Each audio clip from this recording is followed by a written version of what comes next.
एक बार एक गांव में दो भाई बहन रहते थे। बहन बृहस्पतिवार के व्रत करती थी। बृहस्पति महाराज आते, 4 लड्डू और एक चांदी का कटोरा देकर चले जाते। बहन लड्डू खा लेती और कटोरा कोठरी में रख देती।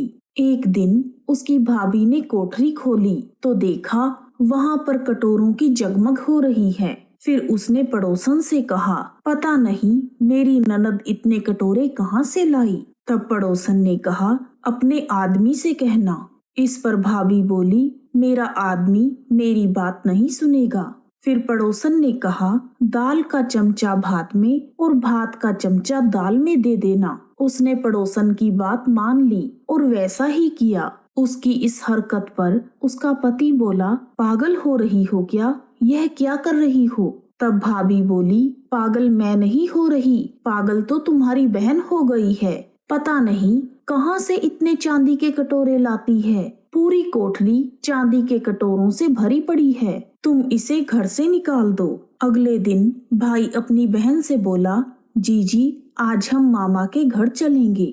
वह जानती थी कि मामा के घर कौन जाएगा। उसने कहा, भैया जहाँ केले का पेड़ हो और एक मंदिर हो, मुझे वहाँ उतार देना। तब भाई बोला, ठीक है। फिर वह दोनों जंगल की ओर चल दिए। रास्ते में जहाँ केले का पेड़ और मंदिर था, उसने अपनी बहन को वहाँ उतार दिया। वह बृहस्पतिवार का दिन था।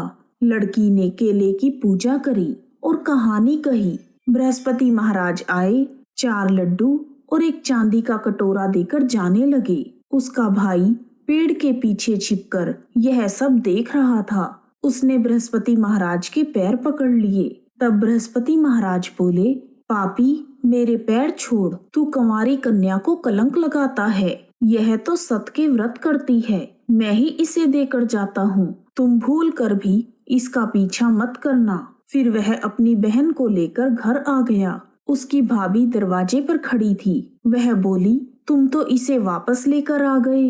अपनी पत्नी की बात सुनकर भाई बोला, तुम मेरी बहन से कुछ मत कहना, वह बृहस्पति महाराज के व्रत करती है। ये चांदी के कटोरे उसे बृहस्पति महाराज देते हैं। तब भाभी बोली, मैं भी देखूंगी इसके बृहस्पति महाराज। फिर वह पूरे गांव में बोलाई कि अपने बच्चों को लेकर आना, मेरी ननद बृहस्पति महाराज के व्रत करती है। सभी को 4-4 लड्डू और चांदी का कटोरा मिलेगा। भाभी के बुलाने पर बृहस्पतिवार के दिन सभी गांव वाले अपने बच्चों को लेकर आ गए। अब बहन एक टांग पर खड़ी होकर बोली, हे बृहस्पति महाराज मेरी लाज रखना। उसने 3 बार बृहस्पति महाराज से प्रार्थना की। उसकी प्रार्थना को सुनकर बृहस्पति महाराज वहां पर आ गए। उन्होंने सभी को 4-4 लड्डू और एक चांदी का कटोरा दिया। हे बृहस्पति महाराज, जैसे आपने बहन की लाज रखी वैसे ही सबकी रखना। सब पर अपनी कृपा बनाए रखना। कहानी अधूरी हो तो पूरी करना, पूरी हो तो मान करना। बोलो बृहस्पति महाराज की जय। यदि आपको बृहस्पतिवार की कहानी पसंद आई है तो कमेंट बॉक्स में जय बृहस्पति महाराज लिखना ना भूलें। आप सभी का हार्दिक धन्यवाद। जय बृहस्पति महाराज।